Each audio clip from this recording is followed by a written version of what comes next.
morning. This is Pastor Ernie Davis with today's winning word. Today I'm going to talk about forgiveness, not the usual discussion about forgiving someone who has wronged us. I'm going to talk about asking for forgiveness when we have wronged someone else. We know the Bible has much to say about us forgiving others, such as in the Lord's Prayer, where we ask God to forgive us in the same way that we forgive others. But there are also passages in the Bible that admonishes us to seek forgiveness from those that we have wronged. In Matthew 5:23 and 24, Jesus says it this way: "Therefore, if you are offering your gift at the altar, and there remember that your brother or sister has something against you, leave your gift there in front of the altar. First go and be reconciled to them, then come and offer your gift." You see, as challenging as it might be to forgive someone who has wronged us, it can be equally as challenging to seek forgiveness from someone that we have wronged. Let me give you a few examples why. First, it can be challenging because we must admit that we are wrong. Simply that. We can't go to them and say, "If I have wronged you." No, we must admit that we wronged them. Here our pride can get in the way, because admitting that we are wrong can be very humbling. But we can do this because James 4:6 tells us, and I'm paraphrasing, that God opposes prideful people, but gives grace, which is the power to do his will, to those who will humble themselves. Secondly, it can be challenging because we must seek out the person or persons we have wronged, just as we saw in Matthew 5:23 and 24. This can be a lot different than forgiving someone who has wronged us, where we may or may not need to connect with them directly to forgive them. But seeking forgiveness will likely require us going out of our way to connect with them, even hunting them down, often confronting them.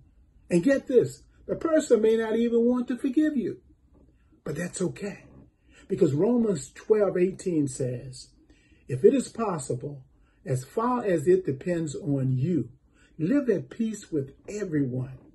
The principle here is that as far as it depends upon you, you must seek forgiveness from that person, no matter how that person responds.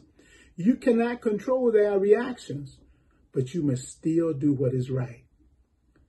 Thirdly, if you have wronged someone, or let me just call it what it is, sin, you have first sinned against God. Therefore, you must first ask him for forgiveness. But God has promised to forgive us, as in 1 John 1:9, which says, "If we confess our sins, he is faithful and just and will forgive us our sins and purify us from all unrighteousness." But look at this. Even if God forgives us, and even if others forgives us, we often have another struggle, and that is asking ourselves for forgiveness. That is simply forgiving ourselves. Things like guilt and consequences of our wrong actions may cause us not to release it, even after forgiveness. But know that God can remove guilt and even work consequences out for your good. But what you are doing when you won't forgive yourself after God has forgiven you is to put yourself above God. You are saying to God that his forgiveness is not good enough for you. And that's idolatry, and I don't think you want to do that. And finally, there's another challenge, or should I say challenger, the accuser of the brothers and sisters, Satan, who's going to come along time and time again to remind you of all the wrong that you have done to others in the past. Again, even after you've been forgiven. You must resist him, ignore him, and stand firm on the promises of God's forgiveness. And I give you this additional advice that was given to me years ago. When Satan comes to remind you of your past, just remind him of his future. So as I close, I want to encourage you today.